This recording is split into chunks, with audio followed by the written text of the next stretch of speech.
బాగా గుర్తు చేస్తున్నారు. టైంకి మనందరం మర్చిపోతున్నాం కానీ ఆమె గుర్తు చేస్తున్నాం.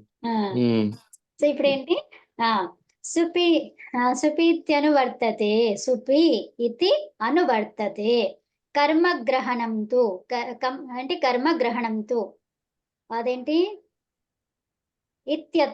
ఇత్యతః ప్రభృతి న వ్యాప్రియతే.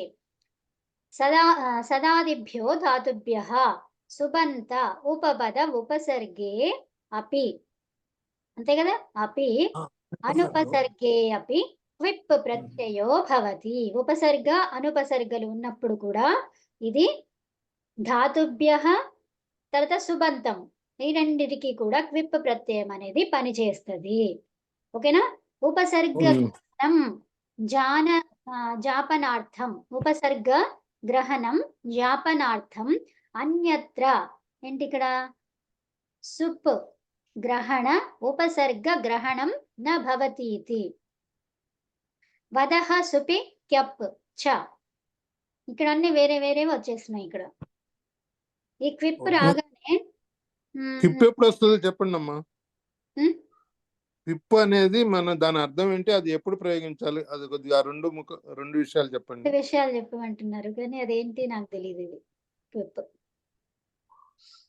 అదే ఇప్పుడు సుప్పుల దగ్గర ధాతువుల దగ్గర తర్వాత ఉపసర్గ అనుపసర్గ దాని అర్థం ఏంటి, ఏ సందర్భం అనేది ఇంకా నాకు తెలియట్లేదు.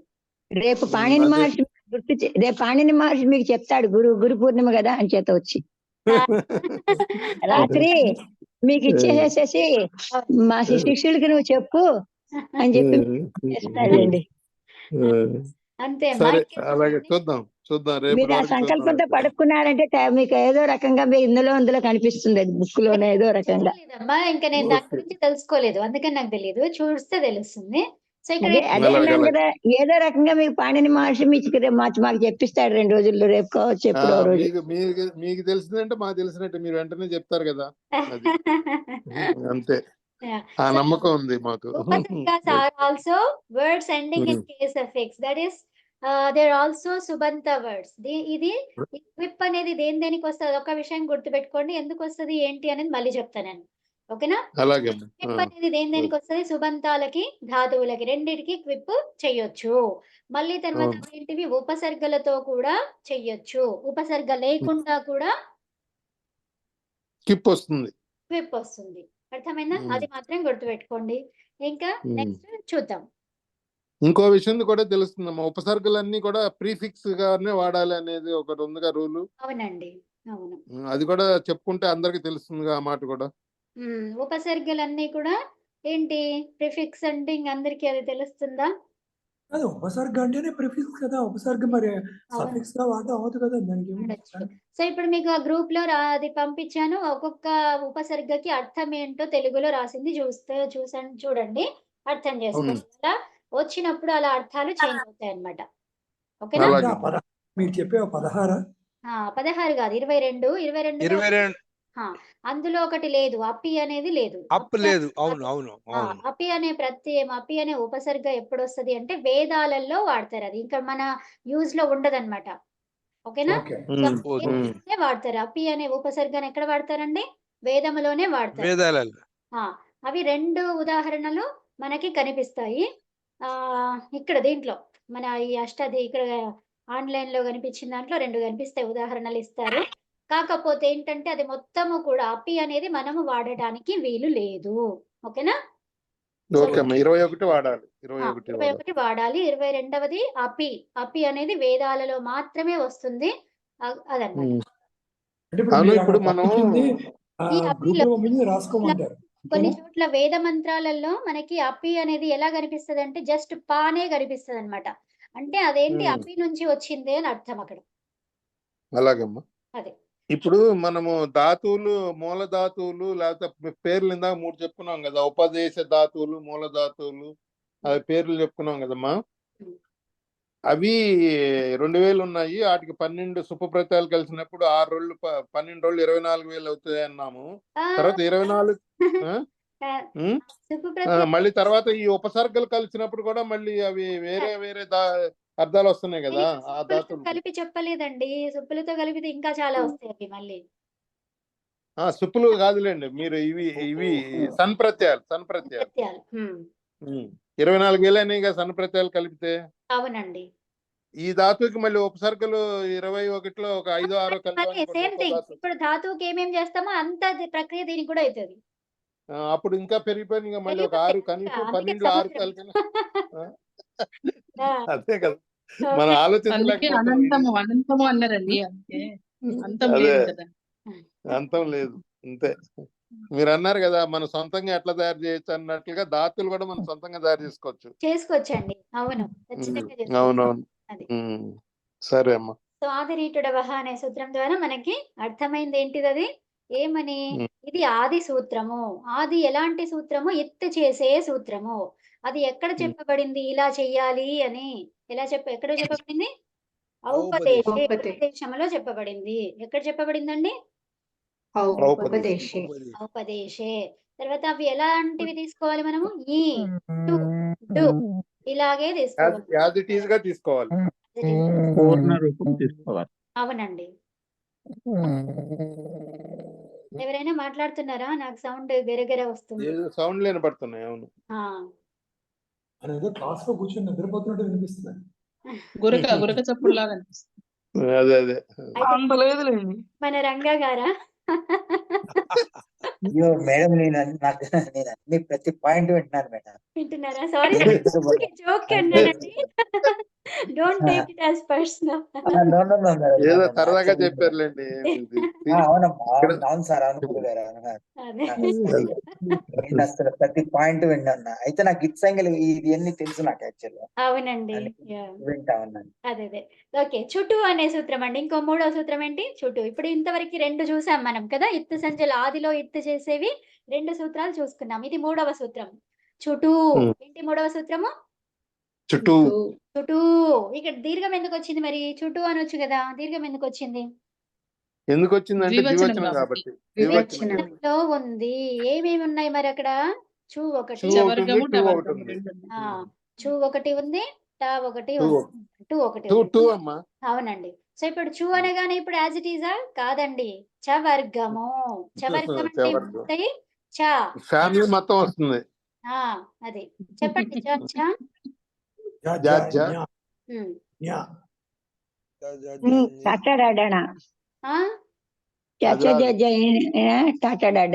చవర్గ టవర్గ ఏంటది? ఒకరి తర్వాత ఒకరు ఈ సౌండ్ చెప్పండి.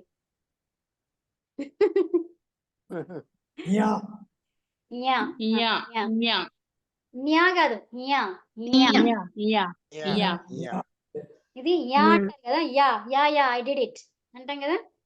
సో అట్లా న్యా ఇక్కడ ముక్కు సహాయం కూడా తీసుకోవాలి. నా లేదు కదా అందులో. నా ఎందుకు చెప్తున్నారు? మీ ఒక్క మినిట్ తీసుకుంటారు. మొన్న ఎవరో మీరు చెప్పినట్టు సో హైకోర్టులో ఏదో అడిగితే ఆయన ఏదో ఐఏఎస్ ఏదో ఆఫీసర్ ఆయన యా అన్నాడు. యా అంటే what is this language, where do you brought this అని కొట్టాడు. ఒక 5 నిమిషాలు వాయించాడు దాన్ని పట్టుకొని. What is the meaning of that? Don't you know the etiquette in high courts అని చెప్పి ఆ లాయర్ ఆ ఐఏఎస్ వాడిని వదలలేదు ఇంకా.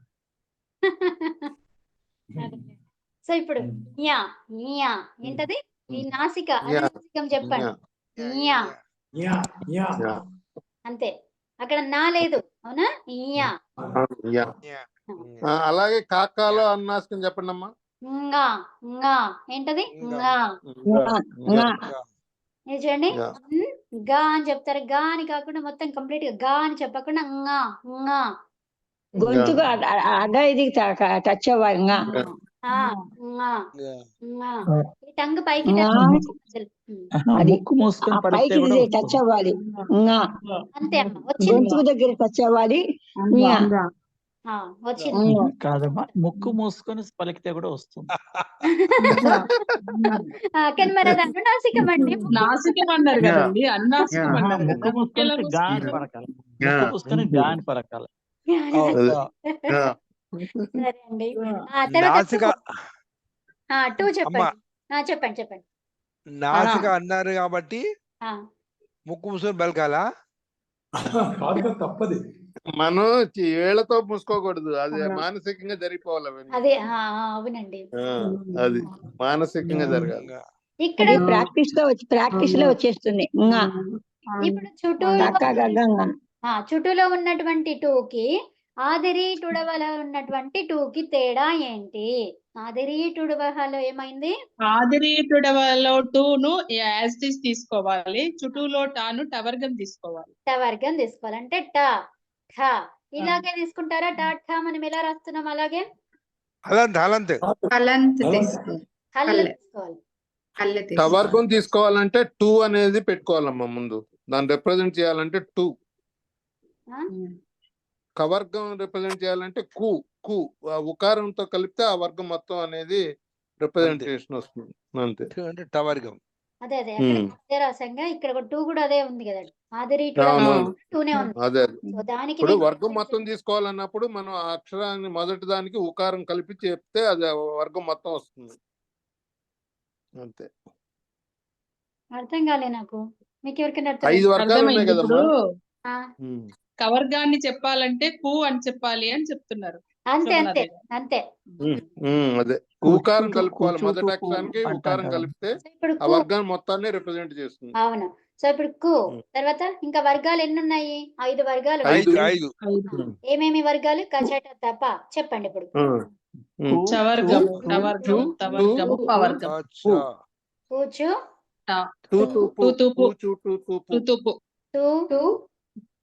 తూపు. సో ఈ 5 వర్గాలకి మనం ఎలా చెప్తాము? కుచుటు తుపు, కుచుటు తుపు. ఓకేనా? అబ్రివేషన్. ఇప్పుడు 2 అనగానే రెండిట్లో వస్తది మనకి. ఎక్కడెక్కడ వస్తది? చుట్టూలో వస్తుంది. చుట్టూ వచ్చిందో ఈ 5 అక్షరాలు అని అర్థం ఇక్కడ. అవునా? ఎప్పుడైతే ఆదిరి టుడవహలో వచ్చిందో 2 అంటే ఇది అలాగే తీసుకోవాలి. ఏంటది? అలాగే ఆదిరి టుడవహ అనేది ఎక్సెప్షన్ కదా, అక్కడ మీరు 2 ఉంటేనే అవుతుంది, ఇంకోటి అవ్వదు. అవును, అది మర్చిపోకుండా మళ్ళీ స్ట్రెస్ చేసి చెప్తున్నా అన్నమాట ఇక్కడ. ఇప్పుడు ఈ శోభనాద్రి గారు 2 అనడానికి ఇది మీరు చెప్పింది ఆయన కూడా ముందు చెప్పారు. అవును. సో ఇప్పుడు చవర్గీయ వర్ణ, ఇక్కడ చుట్టూలో మనం ఏమనుకున్నాము? చవర్గీయ వర్ణ, టవర్గీయ వర్ణ అంటే ఈ చవర్గములో ఉన్నటువంటి అక్షరాలు టవర్గంలో ఉన్నటువంటి అక్షరాలు ఏమవుతుంది? ఇత్తు అవుతుంది. ఏ సూత్రం ద్వారా? చుట్టూ. మరి అది ఎక్కడ ఉండాలి? అది ఔపదేశంలో ఉండాలి, రూపంలోనే ఉండాలండి. అర్థమవుతుందా? సో ఇప్పుడు ఔపదేశిక రూపం అన్నాను. సో ఇప్పుడు నేను డుక్రీ, ఇది ఔపదేశిక రూపం. అర్థమైతుంది? డుక్రీ. మరి పట్ట తీసుకొచ్చి నేను దాన్ని చేసేస్తాను అని చెప్పరాదు. ఇప్పుడు టన్ అనేది ఒక ధాతువు ఉందనుకోండి, ఇది లేదు ఉందనుకోండి. ఓకేనా? నేను అనే పదాలని మంచిగా వినండి. ఇది కవిత గారు చెప్పారు ఇక్కడ, ఇది లేదు అనుకోద్దు. నేను చెప్పిన పదాన్ని మంచిగా వినండి. మళ్ళీ గురుగారు టన్ ధాతు గురించి చెప్పమంటే ఆయన ఇంకా వెతుకుతారు. ఈ టన్ అనేది లేదు, ఉందనుకోండి. ఉంటే అప్పుడు ఏం చేస్తారు మీరు? ఇది జస్ట్ ఇది ధాతువు, ఇది ఓకేనా? సో అప్పుడు నేను ఈ టర్న్ ఇంటూ తీసేచ్చా చుట్టూ సూత్రంతో? ఎందుకు? నేను చుట్టూ సూత్రంతో తీసేచ్చా అని అడిగాను. చుట్టూ సూత్రంతో చవర్గము టవర్గము లేదు. ఎందుకు లేదండి? అది ఔపదేశిక ధాతువు కాదు. ఔపదేశికంలో లేదు. మనకి లేదని ఎలా తెలుస్తుంది? ఇక్కడ ఇత్తు ఉండదు. అవునా? ఐ మీన్ హల్ ఉండదు. హలంతంలో ఉండదు. ఉపదేశంలో ఉన్నదైతే హలంతం డైరెక్ట్ అట్లా ఉంటుందా? ఎందుకు? డుక్రీలో ఉంది కదా మరి. అవునా? అర్థం అవ్వలేదు కాదు, ఒక్క నిమిషం. ఇప్పుడు మీరు ఔపదేశంలో ఉంటే ఏమంటున్నారు? ఇప్పుడు నేను ఒక ఎగ్జాంపుల్ ఇచ్చినాను. ఏమని? టన్. ఓకే, ఎగ్జాంపుల్ ఏంటి? ఇది ఒక ధాతువు. ఏమంటున్నాను? ఒక ధాతువు అని చెప్తున్నాను. ఏంటిది? ఇది రియల్ గా ఉన్న ధాతువా? ఇది కాదు. మేకప్ అనేది. Okay. Makeup. Self okay. Cooked. Self made cooked. By okay. Kavitha to make you understand. ఓకేనా? ఓకే. అదే. ఆ, మీకు అర్థం కావడానికి కోసము ఒకటి ఏదో ర్యాండమ్ గా ఒకటి తీసుకున్నాను. ఓకే. ఈ ధాతువు ఓకే. రియల్ ధాతువు కాదు. ఓకేనా? ఓకే. సో దాన్ని ఎగ్జాంపుల్ గా తీసుకొని మీకు అడుగుతున్నాను ప్రశ్నలు ఏమని, ఈ టన్ అనేది ఉంది. సో ఇప్పుడు ఇది నేను ఇత్ చేసిన తర్వాత వచ్చిన రూపం అని నేను మీకు చెప్తున్నాను. ఓకేనా? ఇత్ చేసిన తర్వాత వచ్చిన రూపము. సో అయితే ఇప్పుడు నేను ఇక్కడ చుటూ అనే సూత్రాన్ని వాడొచ్చా ఈ టకారాన్ని తీసేయడానికి? వాడచ్చు. వాడకూడదమ్మా. ఎందుకంటే అది వాడకూడదు. టా అనేది ఇట్ ప్లస్ ఆ, అది టా ఆ? ఇట్ ప్లస్ ఆ కదమ్మా అది. అది అవును. ఉపదేశంలో లేదు కదా. ఉపదేశంలో లేదు కాబట్టి వాడకూడదు. ఉత్తమ ముని గారు జోహార్. ఉపదేశంలో లేదని ఎలా తెలుస్తుంది మనకి? ఆల్రెడీ నేను ఏం చెప్పాను నా ఇన్స్ట్రక్షన్స్ మీరు మంచిగా వినలేదైతే. ఇది ధాతువు కాదని చెప్పింది కదా. ఆ ఉపదేశంలో కాని ధాతువు ఇత్ చేసిన తర్వాత వచ్చిన ధాతువు టన్ అని చెప్పాను ఫస్ట్. అంతే. మీరు అదే క్వశ్చన్ అక్కడే అడుగుదాం అనుకోండి. మీకు మిస్ అయ్యాను. మీరు ఇత్తి చేసిన తర్వాత వస్తే ఇంకా మరి దానికి ఇంక పోవడం ఉంది ఉండదు కదా. అనంత్ గారు ఆ, అప్పుడే చెప్తే అందరు చెప్తారు కదా. ఓహో, ఓకే ఓకే. అదే. సో లేదు ఇత్తి చేసిన తర్వాత అన్నప్పుడు నాకు ఆ డౌట్ వచ్చింది. Anyway okay. ఓకే అండి. సో అలా అన్నమాట. ఔపదేశికం అంటే ఔపదేశిక రూపమే ఉండాలి. అంటే ఎత్ కాని రూపం మెయిన్ గా రూపము రావాలి. అప్పుడే దాంట్లోనే మనము ఈ ఇదేంటి టవర్గం గాని చవర్గం గాని ఎత్తు చెయ్యొచ్చు. ఇప్పుడు మనం చెప్పుకోబోయే 7 సూత్రాలకి కూడా ఉపదేశ రూపాలే ఉండాలి. ఉపదేశములో చెప్పినటువంటి విధంగానే ఉండాలి. అప్పుడే మనము వీటిని ఇత్ చెయ్యొచ్చు. ఇత్ చేసిన తర్వాత వచ్చిన దాన్ని మళ్ళీ ఇంకా ఇత్ చేసే అవకాశము లేదు. అర్థమైందా? ఓకే. మీరు అక్కడ చెప్పినప్పుడే నాకు ఇటు చేసిన వచ్చిన రూపం అన్నప్పుడే మరి పోతుందా అంటే నాకు అర్థమైంది. ఎక్కడ అనేది ఎక్కడ అని రాస్తున్నాను. ఎందుకు అది మీకు తెలియాలి. అవును. ఓకే ఓకే ఓకేనా? నెక్స్ట్ ఇది అయిపోయింది. అందరు రాసేసుకున్నారా? నెక్స్ట్ ఇదేమొచ్చింది? ఉపసర్గలు వచ్చాయి. అదే ఇక్కడ ఉందా? ఓకే. ఇంకోటి 4వ సూత్రం ఏంటి? అంతములో ఇది కూడా. ఓకే. ఆది సూత్రాలు 3 ఉన్నాయి కదా. అంతే అండి. ఇప్పుడు అంత సూత్రాలు రాసుకోండి. హలంత్యం ఏంటది? అది హలంత్యం. ఫస్ట్ హల్ అంటే ఏంటో చెప్పండి నాకు. హల్ అంటే ఇవి కదా వ్యంజనాలు అన్నిటిని హల్ అంటారు. అచ్చులేని అక్షరాలని ప్రత్యాహారం కదా. అచ్చులేని హల్లు.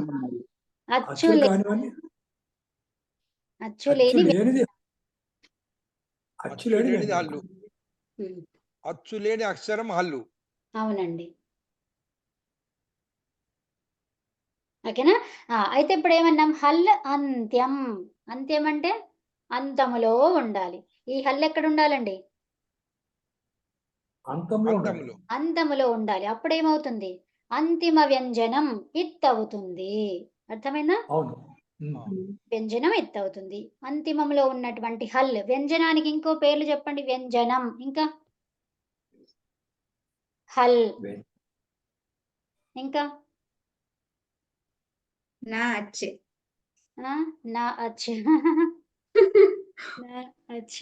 ఇంకా అచ్చు కానిది. అచ్చు కానిది ఇంకా స్వరము అచ్చుతో కూడింది. అచ్చులవి. స్వరాలంటే అచ్చులు. అమ్మా స్వతహాగా ఎగ్జిస్ట్ కానిది, స్వతహాగా లేనిది, స్వతహాగా లేని అక్షరం. అవునా? ఆధారపడేది, ఒక దాని మీద ఆధారపడుతుంది. ఆధారపడిన అక్షరం. అదే అస్వతంత్రం. దానికి స్వతంత్రం లేదు. స్వతంత్రం లేదు. ఆధారపడిన అక్షరం. ఆధారపడే అక్షరం. ఇతరుడిపై ఆధారపడ్డ అక్షరం. అంతే అండి. సో వాటికి ఇంకొక దాని మీద ఆధారపడుతుంది. దానికి స్వయం ప్రతిపత్తి లేదు దానికి. అట్లా చెప్పచ్చు.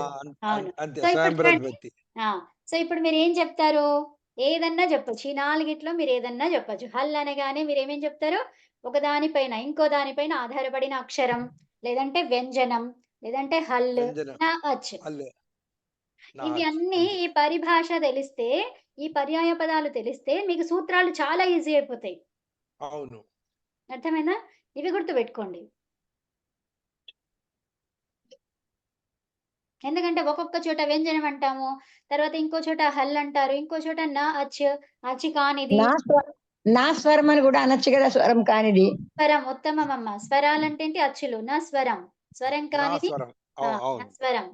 ఉత్తమం. 5 వచ్చాయి. ఇంకా చూడండి ఎంత ప్రతిభ మీలో దాగి ఉందో. అచ్చుతో కూడిన అక్షరం కూడా అవుతుంది కాదు, కదండి. నేను అక్కడి నుంచి వచ్చిన మొదటి రోజు కదా అని చేత ఇంకా ఎక్కువ ఇది వచ్చేస్తోంది. పవర్ ఎక్కువ ఉంటదమ్మా. ఒక రోజే, తర్వాత మళ్ళీ మామూలే. ఆల్రెడీ మీకు ముందే చాలా ఉంటదమ్మా. ఇంకా ఇప్పుడు ఎక్కువైపోయింది. ఓకే. ఇంకా ఏమో అన్నారండి? ఎవరో చెప్తున్నారు ఇంకోటి. అచ్చుతో కూడిన అక్షరమే అవుతుంది కదండి అది. ఏది? ఇప్పుడు వ్యంజనం అని చెప్పిన అక్షరము అచ్చుతో కూడిని. ఇప్పుడు కా అంటున్నాము, లేదు. కాలో ఆ ఉంది కదా, ఇక్కడ చూడండి నేనేం రాసాను ఇక్కడ. ఇప్పుడు దాని గురించి క. మాట్లాడు. పొల్లు అక్షరమే ఇది. అది అక్షరం, అచ్చు లేని అక్షరం. ఇదంతా కూడా అది ఇప్పుడంతా అచ్చులేని అక్షరం. అచ్చు లేని అక్షరం. అవునా? అది కూడా చెప్పొచ్చు. ఇంకా అది చెప్పారు కదా, స్వరం లేని అక్షరము లేని అని. అక్షరం, అచ్చు అంతే. లేని అక్షరం. నా అచ్చు నా స్వరం అన్నారా? సంస్కృతంలో చెప్పారు. అదే తెలుగులో ఓకే. నా అచ్చు అచ్చు లేని. నా స్వరం. ఉత్తమం. మనకి ఇప్పుడు తక్కువలో ఆవిడ డౌట్ అది కాదు కవిత. ఇప్పుడు ఆవిడ అడిగిన డౌట్ ఏంటంటే వ్యంజనాలంటే అక్కడ ఆ ఉంటుంది కదా అని. మనుషులు ఎక్కువ మంది మనుషులు వచ్చాడు, ఒక్కొక్కరు ఇది చెప్పినప్పుడు భాష ఇంకా పెరుగుతూ పోతుంది. అవును. అమ్మ అదేంటి వినండి అందరూ. సో ఇప్పుడు ఏంటంటే మీరు అనేది కా కనిపిస్తది మనకి రాసేప్పుడు అక్కడ వ్యంజనాలలో కా కనిపిస్తది. అదే కదా మీరు అనేది? కా కనిపిస్తుంది. ఎలా వచ్చింది? క్. తర్వాత ఆ రావడం వల్ల వచ్చింది. ఈ ఆ ఏంటిది? ఇది స్వతహాగా ఉండేటువంటి అక్షరం. అవునా? ఇది స్వరరాజ అక్షరం. స్వతహా ఉండే అక్షరము కాదు. వ్యంజనాలు అనేవేంటివి? ఆధారపడే అక్షరాలు. దేనిపైన ఆధారపడే అక్షరాలు? అచ్చుపై అచ్చులపైన. ఆధారపడే అక్షరాలు. అర్థమైందా? అంటే ఇప్పుడు మనం వ్యంజనం కావర్గం కాదు. ఇదేంటిది? ఇది వ్యంజనం. ఇదేంటి? ఇది వ్యంజనం అనేది, ఇది వ్యంజనం అనే పేరు కాదు ఇది. ఇది అచ్చుతో కూడిన వ్యంజనం. ఏం చెప్పాలి అక్కడ? అంతే. అచ్చుతో కూడినది. అచ్చుతో కూడిన వ్యంజనం. వ్యంజనం అంటే ఇదండి.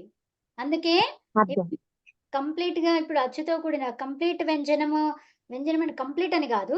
ఆధారపడిన వ్యంజనం ఏంటి అంటే కా అని చెప్పాలి. కా. ఓకేనా? జస్ట్ వ్యంజనం అంటే ఏం చెప్పాలి? క్. ఓకే. కాదు, వ్యంజనం అంటే దాని మూల రూపం అని కూడా చెప్పుకోవచ్చు కదా. వ్యంజన మూల రూపం ఉన్నదే. వ్యంజనం అంటేనే మూల రూపం. అదే అంటే క్ అనేది మూల రూపం. దానికి అచ్చు కలిపినప్పుడు అదే స్వతంత్రం లేదు ఇంకా దాని రూపం మారిపోయింది. మారిపోయింది. ఇప్పుడు మనము ఈ దిక్కుని ఉచ్చరించాలి అన్నప్పుడు ఏం చేస్తాము? ఈ అకారాన్ని తీసుకొస్తాము. అంటే ఇప్పుడు ఎక్కువసేపు మంచిగా ఉచ్చరించాలి. క్ అనగానే అది సగమే ఉంది కదా. సగమే ఉందంటే అస్పష్టతగా ఉంది అది. సగం ఉన్నప్పుడు మనకేంటి? పదాలన్నీ సగం సగం చెప్తే ఎవరికైనా అర్థమవుతుందా? ప్రాణం కలిపి చెప్పాలా? అర్థం కాదు. ప్రాణం కలిపి చెప్పాలి. సో అర్థం కాదు. కానీ గెస్సింగ్ మెథడ్ లో ఉండిపోతాం మనం. అంటే అది మళ్ళీ గెస్ అనేప్పటికి ఏమైంది? అది కరెక్టా కాదా మళ్ళీ అనుమానాలు వస్తాయి. అవునా? గెస్ చేసినప్పుడు అనుమానాలు వస్తాయి. ఈ అనుమానాలు వచ్చేప్పటికి ఏంటి? అర్థాలు వేరే. అవునా? అర్థాలు వేరైపోతే దాని మొత్తం వేరైపోతాయి. ప్రక్రియ వేరైపోయి అదే మనకు రిజల్ట్ మన లైఫ్ లో వస్తదన్నమాట. కాబట్టి అలాంటి వల్ల ఏమవుతుంది? ఎన్ని దోషాలు కావడం వల్ల మన లోపల తప్పులు జరుగుతున్నాయి. సో అది కాకుండా ఉండాలి అంటే మనం ఫుల్‌గా చెప్తాము. అంటే ఫుల్ పదం చెప్పాలి. అట్లాగా ఈ అక్షరాన్ని సగంగా ఉన్నదాన్ని కంప్లీట్‌గా చెప్పాలి అంటే అప్పుడు ఒక అచ్చు కావాలి. ఆ కానీ, ఈ కానీ, ఊ కానీ, ఓ కానీ ఏదో ఒక అచ్చు కావాలి. అది. అర్థమైంది. ఇది కొంచెం ప్రొడక్టివ్ గా ఉంది కవిత ఈ రోజు మనం. ఎలా ఉంటే మాకేంటంటే ఏదో వచ్చినకి కొంత నేర్చుకున్నాం, మీరు కష్టపడినందుకు మాకు సంతోషం. ఇది బాగుంది. ఇలా మనం వెళ్ళాలంటున్నాను నేను. ఐడియా ఇదే. Something you given tomorrow if you ask what you learned yesterday, నేను చెప్పగలను. Good good. అయితే రేపు ఇది పరీక్ష పెట్టుకోవచ్చు అయితే. ఓకే. చెప్పగలను. ఇది మీరు నేను చెప్పినవి అని నేను చెప్పగలను. అయితే ఆ ఫస్ట్ విధంగా రేపు ఎవ్రీడే నేను అది కాదు, పరీక్ష. ఎవ్రీడే నా ఉద్దేశం ఏంటంటే 1 అవర్ స్పెండ్ చేశాను అంటే అవునండి. కొంత తీసుకెళ్ళాలి. మీ జ్ఞానం కొంత లాక్కొని వెళ్ళాలి. ష్యూర్ అది. హ్మ్. అది వ్యాపార లేకపోతే జ్ఞానం నాకు కొంచెం ఏమండి వ్యాపార జ్ఞానం కావాలి. అది వ్యాపార జ్ఞానం కరెక్ట్. కమర్షియల్ గంట సేపు నేను టైం స్పెండ్ చేశానంటే నాకు అది జ్ఞానం, నాకు వ్యాపారం అంటే ఇది జ్ఞానం, నాకు లాభం కావాలి, కల్పించేలా ఉండాలి అది. కరెక్ట్ మాట చెప్పారు. మీరు చెప్పింది 100% కరెక్ట్. సరే ఇంకా ముందుకెళ్దాము చూడండి. ఓకే. ఉపదేశే టైం అవుతుంది కదా. అజనునాసిక ఇత్. ఏం రాస్తారు? ఉపదేశే అజనునాసిక ఇత్. అజనునాసిక ఎత్. ఎవరు? మన వాళ్ళల్లో ఒకరు చెప్పారు. ఏమని? ఈ సింబల్ లేకపోయినా ఏంటి?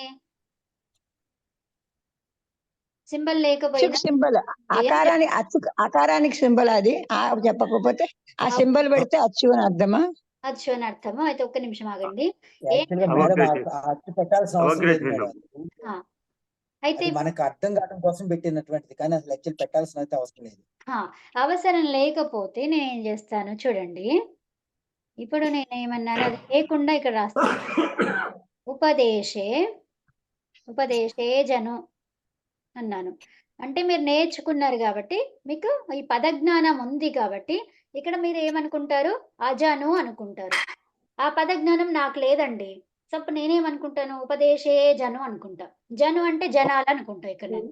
అవును కరెక్టే. హలో, ఎవరు బయటికి వెళ్ళారు ఆవిడ. మీ పేరేంటి? సత్యవతి గారే. ఓకే, మ్యూట్ చేసుకోండి సత్యవతి గారు. ఓకే, చేశాను. ఓకే. సో ఇక్కడ ఏంటి? ఉపదేశే జను అని ఉంది, అవునా? ఇప్పుడు మీరు పైన సూత్రం చూడకుండా ఇప్పుడు నేను రాసిందే చూడండి. సో అప్పుడు మీరు ఏమనుకుంటారు? ఉపదేశ జనాలు అనుకుంటాం. కొంచెం ఉపదేశం చేసే జనాలు అనుకుంటాము. ఇప్పుడు అది ఉండేప్పటికీ ఏమైపోతుంది? ఇక్కడ అకారం ఉంది. ఆ జను అంటే ఆ జను నాసిక లాంటిది ఏదో సంథింగ్ అట్లా అనుకుంటాం అన్నమాట కదా. ఆ జను అనుకుంటాం. కరెక్ట్. అంటే ఇక్కడ జనుల సహితము అని అర్థమైంది. ఇక్కడ ఇది పెట్టేసరికి అజను అంటే ఆ జను అంటే జనులు లేరనో లేకపోతే సంథింగ్ ఏదో అక్కడ అర్థమైంది, అవునా? అవును. అలా అన్నమాట. అంటే ఇది ఉండాలండి, ఖచ్చితంగా అది ఉండాలి. అదే అవగ్రహ చిహ్నం పెట్టాలి కదమ్మా. అవగ్రహ చిహ్నం లేకపోతే తెలిసిన వాళ్ళకే అర్థమవుతుంది, అది తెలియని వాళ్ళకి అర్థం కాదు అన్నమాట. సో మళ్ళీ ఒకసారి చెప్పండి, ఏదో ఫోన్ వచ్చింది, నేను మాట్లాడుతూ. ఇది ఇప్పుడు అంటే కొంతమందికి ఎట్లా అనిపిస్తుంది అంటే, మనం ఇది పెట్టకపోయినా క్వశ్చన్ అది కొంతమంది అది జెన్యున్ క్వశ్చన్ అది, ఓకేనా? సో ఇప్పుడు ఇది పెట్టకపోయినా నడుస్తుందా? నడవదు. ఎందుకు నడవదు? ఎందుకంటే అది మీరు తప్పు అర్థాన్ని ఇస్తుంది. అర్థంలో మార్పు వస్తుంది కదా. ఎందుకంటే అది తెలియదు, అక్కడ ఉందా లేదా ఏం తెలియదు అన్నమాట, అవునా? సో ఇక్కడ ఉండాలి కదా ఎక్కడైనా. అది లేకపోతే మనకి అది మీరు చెప్పినట్టు కన్ఫ్యూషన్. అది కన్ఫ్యూజన్. ఎప్పుడైతే ఎవరికైతే పదజ్ఞానము ఉందో, ఆ సబ్జెక్ట్ మీద నాలెడ్జ్ ఉందో, లేకపోతే ఈ టాపిక్ ఇంతవరకు తెలిసిన వాళ్ళు ఉన్నారో, ఈ సూత్రం తెలిసిన వాళ్ళు ఉన్నారో, వాళ్ళకి అర్థమవుతుంది ఖచ్చితంగా.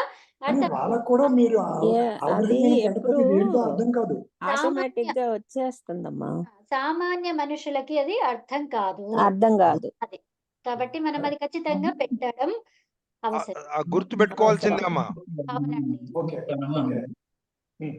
చెప్పండి. ఇంకొక అనుమానం, కొన్ని చోట్ల కొన్ని పుస్తకాలు 2 అవగ్రహాలు పెడతారు. ఎందుకు 2 అవగ్రహాలు పెట్టారంటే అని అర్థం. అక్కడ దీర్ఘ ఇంకా దీర్ఘం చదవాలి. అంతే. ఎప్పుడైతే దాని పక్కన ఈ కా పక్కన 3 పెట్టారనుకోండి, అప్పుడే ప్లుతం అది, ఓకేనా? ఈ 3 లేనంత వరకు అది ప్లుతం కాదు. దాని పక్కన కొన్ని చోట్ల 5 కూడా ఉంటది, 6 కూడా ఉంటది. అంటే ఏంటి? ఈ సౌండ్ ని మనం ఇన్ని సార్లు పొడిగించాలి.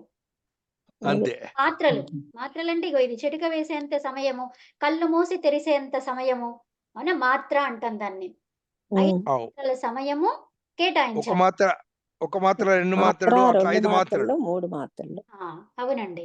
సో ఇప్పుడు మనకి వేదాలలో అది కనిపిస్తది. ఏంటి ఈ వామ్య అదేంటి ఏముంటది ఇది ఇది వామ్యదేవ గానమా ఇది ఉంటుంది కదా అది ఆ, వామదేవ గానం. వామదేవ్య గానం. వామదేవ గానం. వామదేవ్య గానం అని ఒకటి ఉంటది. దాంట్లో మనకి 8, 9, 200, 1, 2, 3 ఇట్లా కనిపిస్తుంటాయి అన్నమాట. అవును. అంటే ఏంటి ఇప్పుడు దాన్ని ఒకసారిగా చెప్పాలి, మళ్ళీ తర్వాత దాన్ని రెండుగా చెప్పాలి. అంటే కా అని చదవాలి, తర్వాత కా అని చదవాలి, తర్వాత కా అని చదవాలి. అంటే అంతే. కా కా అలా అన్నమాట. సరభేదం. జనాపాటి గణపాటి. అదే ఓకేనా. ఓకే నెక్స్ట్ ఉపదేశ అజనునాసిక ఇత్ అయిపోయింది కదా, రాసేసారా? ఇదేం చెప్తుంది? ఉపదేశములో ఉన్నటువంటి ఏంటది? అచ్చు అనునాసికమై ఉండాలి. అచ్చు ఎలా ఉండాలి? అనునాసికముతో అనునాసికం ఉండాలి. మరి ఆ అనునాసికాన్ని నేను ఎలా గుర్తుపట్టేది? సరే నాకు తెలుస్తుంది, ఏదో పంచమాక్షరం అన్నారు, సరే ఓకే. సో ఆ పంచమాక్షరం ఏందో నాకు తెలియదు. లేదంటే ఏం చేయాలి? అనునాసికాన్ని నేను ఎలా గుర్తుపట్టాలి అంటే ఇలా చంద్రవంక ఉంటుంది. ఓకేనా. సో అప్పుడు దానికి కింద ఏంటి ఒక అచ్చు ఉంటుంది. అచ్చుల్లో ఏమి ఆ నుంచి అవ్ వరకి, అవునా? ఆ నుండి అవ్ వరకి ఏదో ఒకటి ఉంటుంది అనమాట. ఓకేనా. ఏదో ఒక అచ్చు ఉంటుంది. ఊ ఉంది, ఓ ఉంది, ఏదో ఉంది. దానికి ఇది ఏముంది? అనునాసికం ఉంది. మరి అన్ని అనునాసికాలా? కాదు కదా. మరి ఆ కూడా అనునాసికం కాదు, కానీ ఉపదేశంలో చెప్పారు కదా, కాబట్టి మనం ఏం చేస్తాము? అది ఉంది అని నమ్ముతాము. అర్థమైందా? ఋషులే మనకి ప్రమాణము, ఋషి జ్ఞానమే మనకి ప్రమాణము. అర్థమైందా? అదే ఆప్తుల జ్ఞానమే. ఋషి కృతమే అదే ఎగ్జిస్టింగ్, అదే సత్యం, అదే ధర్మం. సో కాబట్టి మనం అదే ఫాలో కావాలి. ఋషులు ఏం చెప్పారో అదే ఫాలో కావాలి కదండి. ఇప్పుడు అచ్చులతో కూడిన చంద్రవంక అని రాసుకోవచ్చు అండి. రాయొచ్చు. ఆప్తవాక్కు అన్నమాట. ఆప్తవాక్కు అంటే ఏంటి? ఆప్తులు ఎవరండి? మనకి మంచి వాళ్ళకి ఇంకా నావాడు నీవాడు అనే భేదాలు ఉండవండి. అందరూ నావాళ్ళు. అది ఆప్తులు చెప్పినటువంటివి అవే సత్యాలు, అవే రితము, అవే ధర్మము. ఓకేనా. సో అవే ప్రామాణము. ఓకే. సో ఉపదేశే అచనునాసిక ఇత్ అవ్వాలి. అదేం కావాలంటే ఇత్ సంజ. దానికి ఇత్ సంజ, ఇత్ అని పేరు వచ్చేసరికి ఏమైపోయింది? దాన్ని ఏం చెయ్యాలని చెప్పిండ్రు? లోపం చెయ్యాలి. లోపం అంటే ఏంటి? అదర్శనం, దర్శనం కానిది. అవునా? అదర్శనం లోపహ. లోపహ అనే చెప్తున్నాం, అదర్శనం అన్నమాట అక్కడ. అవునా. సో ఇప్పుడు దర్శనం.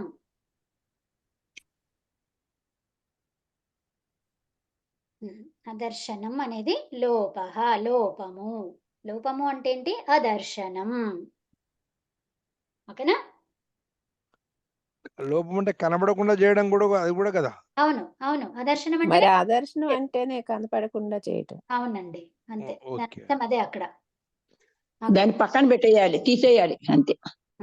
సో ఇప్పుడు ఔపదేశే ఏమన్నాము? ఉపదేశములో ఉండాలి, ఉపదేశంలో చెప్పినదై ఉండాలి. అర్థమైందా? ఉండాలి అది ఉపదేశంలో చెప్పిందై ఉండాలి. అంటే మూల రూపంనే తీసుకోవాలి. అంతే. ఆ మూల రూపం కాకుండా మనం తీసేసిన తర్వాత మళ్ళీ తీయడానికి వీలు లేదు కదా. నెక్స్ట్ అనునాసిక స్వరము అది ఇత్ అవుతుంది. ఇంకోటి ఏంటి? నా విభక్తౌ తుస్మాహ. ఏంటండి? ఇది రేపు రాయిస్తాను, ఇంతవరకు చాలు. ఇది వినండి. ఇప్పుడు కొంచెం ఎక్స్ట్రా 2 నిమిషాలు ఉంది కాబట్టి ఇది జస్ట్ చెప్తున్నాను. ఇది మేడం రికార్డింగ్ ఆఫ్ చేస్తే నేను ఒకటి చెప్తాను మేడం. అవునా? సరే.